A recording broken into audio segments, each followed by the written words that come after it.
Disc issues are an extremely common issue that many people suffer from, and while the focus of disc issues tends to be on the disc itself, there's something else that can be focused on to actually start to take pressure off the discs. That's exactly what we're going to be discussing on this week's episode of the Exercise is Health podcast. We're going to keep our introduction and we're going to dive right into this conversation. Hey, welcome back, exercisers, to the Exercise is Health podcast, brought to you by Exercise for Life Studios, where we believe that your health is your most valuable asset, and the single best thing that you can do to both boost and protect this asset is exercise. Specifically, exercise is geared towards building the health and function of your muscles. We are your hosts, Charlie and Julie, and today we are exploring this idea of disc issues. It's been said that 80% of people over the age of 30 have some type of structural issue going on with their discs. That's a ton of people. That is a very, very large percentage of the population. And while many times the remedy or the focus of what to do about the disc issue is directed towards the disc itself, there are options out there that don't have anything to do with the disc, but can start to help the disc by taking pressure off of it. That's exactly what we want to discuss with you on this week's episode. That's right, Charlie. I don't know about you, but when I'm thinking about like discs and pressure on discs and maybe even a structural change to a disc, meaning there has been something that changes it from the normal anatomy, meaning like, you have a bulge or you have extra pressure or it's a ruptured disc. It's something that we see all the time. And as you said, like over the age of 30, statistics show that over 80% of people over the age of 30 have some type of structural change to somewhere in some disc in their spine. And so that is a really high percentage. But what is so interesting is that if you have a structural change, which again is 80% of people over the age of 30, it doesn't necessarily mean that it's inhibiting your life or you're having significant symptoms or any symptoms at all. And this is so notable because this leads us to what we're going to be talking about on what you can be doing to start taking pressure off your discs, whether they have a structural change, meaning a lot of times people like have a label to it because you've had some type of internal body imaging, or maybe you're just interested in how do I, live my lifestyle. And of course, we're exercise people. We're going to talk about exercise, but how do we exercise to make sure that these discs are having their longest lifespan that they can have? Julie, that's such a great point because yes, you may not actually have a structural disc issue, but you just may be interested in, hey, keeping my discs intact for, as long as I can, making sure that they are staying asymptomatic, that they are staying structurally intact, that everything stays good with my spine because, you may have seen people that have had issues with their discs and how it has affected their life. But you brought up something really interesting, Julie. And yes, it's this idea that, we hear, okay, 80% of people over the age of 30 have a structural issue going on with their disc. But at least half of those people, at least 50% of those people with disc issues, meaning they have a structural issue going on with their disc, are relatively asymptomatic. And so why that is crazy is because if we stop for a second, we think, okay, well, all the symptoms I'm experiencing are strictly because of the disc. It's like, yeah, but at least half the people that have disc issues don't have any associated symptoms. So that means that there has to be another player involved. And in fact, there are papers that show that there is no relationship between the degree of structural issue and the degree of symptoms. Meaning, somebody may have a very, very severely structurally compromised disc, but their symptoms may be relatively lower. On the flip side, somebody may just have a minorly structurally compromised disc, but their symptoms may be relatively higher. So even if there are symptoms, there isn't any relation to the significance of the structural issue and the significance of the symptoms. So here's a story that we're told versus a story that the data and the statistics actually show. The story that we're told is, well, if you have a disc issue, that's the thing that's causing your symptoms, okay? The story that the data actually shows is, well, most people have disc issues, but at least half the people that have disc issues don't have symptoms. And there isn't any relationship between the severity of the disc issue and the severity of the symptoms, which means Yes, there may be some association between what you're experiencing symptomatically and what's going on with your discs, but there's also a strong possibility that there are other players involved. And so then it's a question of, well, what's the difference between having low or no symptoms in a disc issue and having more symptoms in a disc issue, if it's not how severe the structural issue is of the disc? And so that thing is the thing that we are going to focus on in this episode. But Charlie, you just asked all of us to do the most difficult thing ever. What's that? Do you know what that is? Is if you are having enough discomfort somewhere in your body, that's usually when we go to get some type of internal imaging. Like if you're feeling amazing, you don't go to the orthopedic surgeon and say, I think I need an MRI, I need a CT scan. Right. Can we check out my back to see how it's like? No, you go and get internal imaging because you are in enough pain that or discomfort that you are not able to live and do the stuff you want to do. Like you're trying to take action, which is amazing. But what is so difficult to do is to say, let's just make up a story. I have back pain. Now I go to the orthopedic surgeon to find out what I should do. And they say, well, let's get some imaging done because that will tell us everything we need to know. And you go get imaging done and you have a bulging disc. Then we're inviting you to say that your bulging disc might not be the complete story about your pain and discomfort. And in fact, we know that it's not the complete story because we know that there are many people with a lot of back pain with great discs. No structural change. Like you took an image, you wouldn't be able to see a problem. We also know that 80% of people over the age of 30 have some type of change in their discs and they don't have pain. Many of them don't have pain. So we know that your symptoms, which then is the thing that leads you to how you're living, which most people start to intervene when they can't do the stuff they want to do because something's holding them back, usually discomfort or pain, is not related to the structure of your spine and of your discs. Absolutely. We know that they can be separate.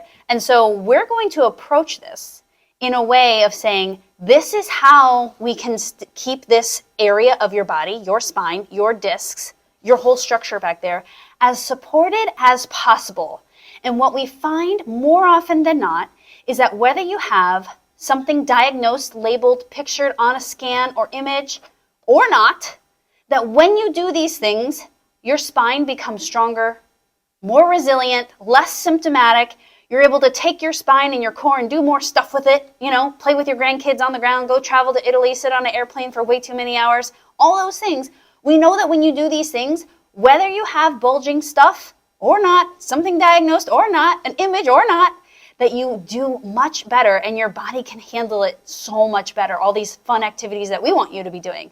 And so that is going to lead us to how we are treating our body. Not necessarily all the pictures we get or the diagnosis we get, but what we're going to do with our body. Absolutely. Okay, so what is the thing that can help to take stress and pressure off your discs and help really support your spine and make your spine more resilient to the stresses that it faces every single day while you're living your life? It's your muscles. It's your muscles. It's the strength and it's the function of your muscles, how strong your muscles are and how well your muscles are functioning. But here's the thing that a lot of people end up getting backwards about how they go about approaching their muscles. Because you hear, okay, it's my muscles, that means I need to start doing more core exercises. That means I need to start working my muscles more because I need to get them stronger. You said it's my muscle strength. That must mean they're not strong enough. So I need to start doing strengthening exercises for my muscles. The order actually needs to be improve the function first and then improve the strength. Improve the function of the muscles first and then improve the strength. Because what we see is when there are muscles within your core, within your back, or throughout your body that are dysfunctional, if you go and try to strengthen them through regular exercise, guess what? Your body's not going to be using them during that regular exercise because they're dysfunctional. And so you are just going to be furthering compensations that may be happening, that may already be there, that may be contributing to what you are experiencing symptomatically.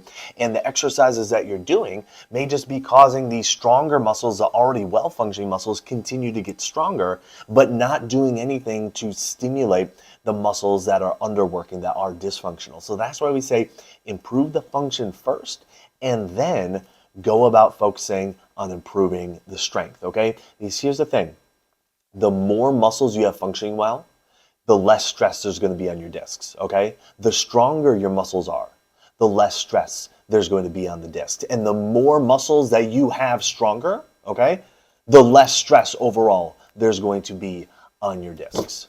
Yeah, you know, Charlie, there is one tissue in the body that provides active support to our structure, our bones, our joints, our discs, all of it, and that is muscles. And the cool thing is that when non-active tissue, meaning muscles you can change very quickly. Bones, you know, we all kind of know, like if you break a bone, it takes about 6 weeks to recover. It doesn't take 6 weeks for muscles to recover. Sometimes it takes about 30 minutes, given the right stimulation. So the cool thing is that muscles are our one tissue in our body that we can actively and highly potently influence in a positive direction. And so when you have passive tissue, meaning tissue that can't contract, can't move us, can't control us, can't support us. So for example, bones, tendons, ligaments, discs, meniscuses, other tissues that we have in our body to support us, to cushion us, to guide us. Those tissues, if they are getting irritated, inflamed, bulged, whatever, folding over, tearing in half, then we know that we need to really focus in on the active support, which is our muscles. And when we get the active support, it's almost like the steering wheel. So instead of like grinding against, you know, the edges of the road as we drive down the road to steer us, we'd rather not beat up our tires and beat up the side of our car. We'd rather just, hey, hold on to the steering wheel and actively guide the car as you're rotating around turns and things like that. We want to have this active, nice support. When our body has the highest level, or we increase the level of active support, we know that joints are better supported. They feel better. Because what's happening is that a lot of times when we have structural issues like a bulging disc, the body has muscles that aren't functioning well. There's an imbalance in there, or there's too low of function. And so that joint, so in between, for example, each disc, in between each spinal level, there's a disc. So there's two joints there. That joint is getting smushed or getting not supported as well. And so what we see, at least when we're doing muscle activation techniques, is that when we start increasing the function of muscles, meaning more muscles are ready to go, more muscles are ready to be strengthened, more muscles are available to our body, so much stress is taken off of the joint that it already starts feeling better without you really getting all that much stronger. It's not like you always just have to go to the gym and just strengthen your muscles. I think a lot of times when we think about muscles, we just think about getting them stronger, but we also need to improve their function. And that part I think we really forget a lot of times. But when we increase the function of muscles, we increase their availability to work. And because of that, it balances out stressors in the joints, including where the discs live. And that really helps areas, first of all, heal. And second of all, it distributes stress, so it just feels better symptomatically. Absolutely. Now, if you've ever seen a picture of all the different muscles in your body, or, you know, maybe you've done a cadaver lab, or, you know, whether it's in high school or college or whatever, you will know that, and you will have seen the number of muscles that are present to control your spine and to like that cross these discs that are there to help support the discs. It's huge. There's a huge number of muscles and they are going every which way, every direction, okay? And part of the reason for that is because it's going to help your body withstand more stress to that area, okay? And so when we can go about improving the function of all those different muscles, your body is going to be able to take stress off the discs, because the things that are supposed to be supporting the discs and supporting your spine are functioning at a higher level. Likewise, when we go about improving the strength of each of those areas and all those muscles, you will again have a better ability to withstand stress throughout the things that you do during your day. You know, whether you are lifting boxes or doing, you know, work around your yard, or you're just working out in general. The stronger those muscles are, the better chance you will have at withstanding stress. Now, as we mentioned earlier though, without first improving the function and just going to the strengthening aspect of it, that in and of itself can actually increase stress through the area, because you don't have all the players available to help support and protect the spine. You don't have all the players available to help support and protect the discs. So you're going and you're doing the exercises, you're trying to do the right things to strengthen those muscles. However, because you are not at, you know, your body's not working at its full capacity or at an optimal capacity in terms of, you know, muscle function throughout your core, throughout your spine, throughout your back, the muscles that aren't working well are not able to support and protect the spine, are not able to support and protect the discs. And so it ends up creating more stress by overworking the muscles that are working well, that are trying to do the exercise, stressing those out to an even higher degree. So that's why we say, okay, we need to have the function in place first, and then we can go about strengthening. So if you're thinking, okay, well, how do I go about improving the function? That's the role of MAT. That is the exact role of muscle activation techniques, to figure out where you have muscles that aren't functioning well and directly improve the function of those muscles. So then when you go and do the strengthening exercises, now you have all the muscles available to help you do the exercise and to make sure that the stress going throughout your system is much more balanced and is much better tolerated throughout all the different muscles. That's right. And Charlie, as you're talking, I think I just thought of a brilliant analogy that I'm going to pitch, and we'll see if it makes sense. Because, you know, I just think of these off the top of my head. But yes, so some of you listening to this, you're like, all right, well, I might have something going on in my spine. I might have a picture of it. And actually, y'all, my back is tight. So you're telling me I need to get more function in my back or strengthen my back and get more muscles turned on. I'm pretty sure mine are really turned on. Well, what's happening when you have this tightness, this achiness in your back is that some are working really hard. Some muscles are like, we got to hold on for dear life. And you know why they have to hold on for dear life? Is because a lot of the muscles, a lot of the players are too low in their function. And so we have to bring them back up to speed so that stress is more evenly distributed, and thus the joint will be feeling less stressed and feeling less symptomatic. Okay, so it is like March, and I maybe watch 25% of one football game a year, and that is the Super Bowl. I watch that one sometimes. And you guys know at the beginning of the Super Bowl where they sing the songs, they sing the anthem, and then this time we had another song, and they bring out the giant flag, right? And it's all these people standing around the flag holding it, right? I don't even know how many people, 100, 1,000 people. This flag is giant. But you guys know what I'm talking, right? They do that, right? Yeah, they do that every single Super Bowl. Oh, okay, yeah.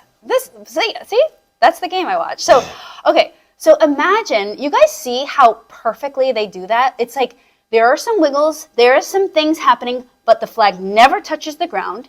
It's always pretty much flat, right? And they figure out a way over the 100 people to make sure that it's being guided out correctly, folded up correctly, nothing ever touches the ground. You never see giant wrinkles. You never see an area that's starting to tear. I'm sure it's a brand new flag anyways, but you never see an area that's like overly getting pulled or not getting pulled enough or getting dropped, right? Because there's so many people standing around helping to do this flag thing. Now imagine if all we needed was one person on each corner.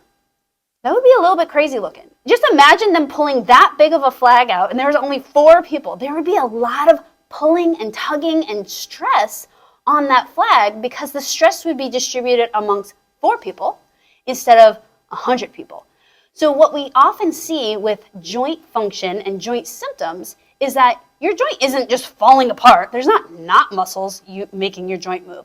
But what we find is that when we increase the number of muscles controlling, especially a stressed out joint, especially a joint with structural issues, that the stress along the joint really distributes because like Charlie said, your body is completely layered in muscles, especially along your spine. Every which way, they're crisscrossing here and there, up and down, angled in, angled out, angled straight out.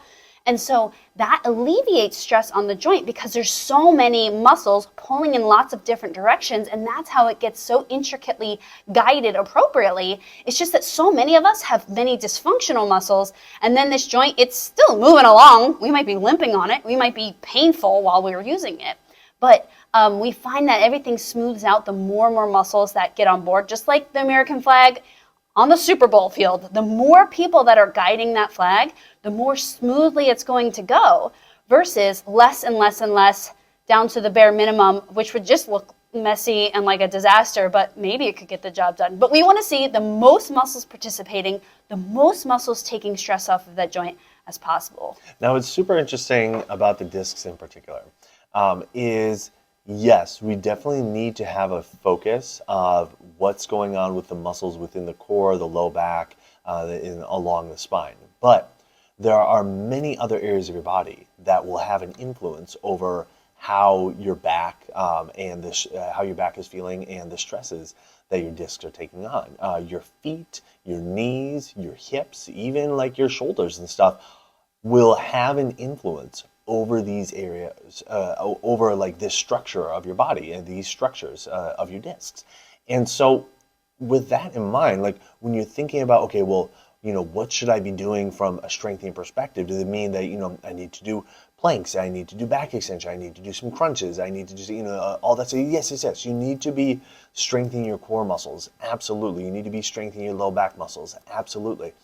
But it goes so far beyond that as well. You need to make sure the muscles of your feet are functioning well and are strong. The muscles that control your knees are functioning well and are strong. The muscles that control your hips are functioning well and are strong. And like I said, even all the way up into your shoulders, those muscles are functioning well and are strong. And the better each of those areas are functioning and the stronger each of those areas are, the more stress will be taken off of your discs. So I bring that right up right at the very end here to acknowledge that, yes, a lot of times the focus for disc-related issues is through the low back, but really want to take a much wider approach, a much more total body approach, and make sure that the function and the strength of the muscles throughout the entire system are up to par, and all those muscles are working well in order to optimally be able to take stress off your discs. That's right. So when you're thinking about supporting your discs through your muscles,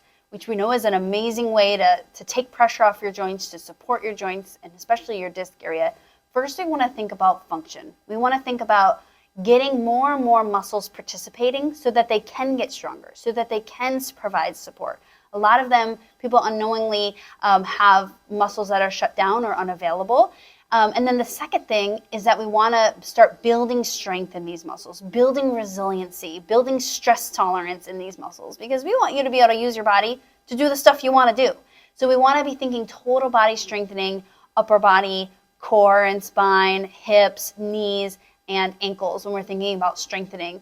Again, all of these play a role in participating. Yes, the spine and core muscles probably touch and cross the joint that specifically is bothering you, but we know that those stay strong when they're supported by the other muscles of the hips, of the knees, of the feet, and of the shoulders and upper body. Absolutely. So if you're in the Chicagoland area and you'd like to try out muscle activation techniques, we are northwest of the city in Schaumburg. You can find out more about the services that we offer, as well as schedule your initial consultation and assessment with us by going to our website, matschaumburg.com. And if you want guidance on implementing different workouts and exercises for your entire body, not just for your core, but your knees, your hips, your ankles, everything that we talked about today, that's exactly what we teach you to do within the Exercise for Life membership. Okay, we help you apply our 4 Exercise for Life principles with workouts that you can do right from your living room in under 25 minutes using minimal equipment. So if you'd like to try that out for free, you can get started today for free for the next 30 days by going to www.exerciseforlifestudios.com. So who do you know that needs to hear this episode? Who do you know that wants to make sure their discs stay protected or wants to try to take stress off their discs and is trying to figure out what they may be able to do on their own or how exercise may come into play with this? Share this episode with them so they can learn about the importance that their muscles play in helping to take stress off their discs. And while you're online, head on over to Apple Podcasts, Spotify, or wherever you listen to our podcast and leave us a rating and review. It helps people who are looking for information on exercise and looking for information on health find our podcast. So if you found value in our conversation today, let us know by leaving us a 5-star rating and review. Well, thanks so much for tuning in. We always appreciate it. Have a fantastic week, and we'll talk with you all next week.